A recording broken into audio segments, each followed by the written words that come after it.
بسم اللہ الرحمن الرحیم۔ السلام علیکم ورحمۃ اللہ وبرکاتہ۔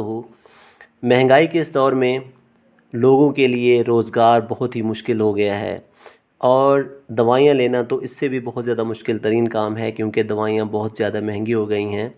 تو اس کے لیے میرا چینل سبسکرائب کریں اور آسان سے ٹوٹکے آزمائیں۔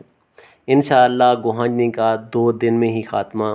لونگ کو تھوڑے سے پانی میں پیس کر لیپ بنا لیں اور یہ لیپ دانے پر لگائیں، گوہانجنی کا نشان تک نہ رہے گا۔ اگر لونگ اندر بھی تھوڑا سا چلا جائے تو ہلکی سی چبھن ہوگی جو بعد میں بالکل ٹھیک ہو جائے گی۔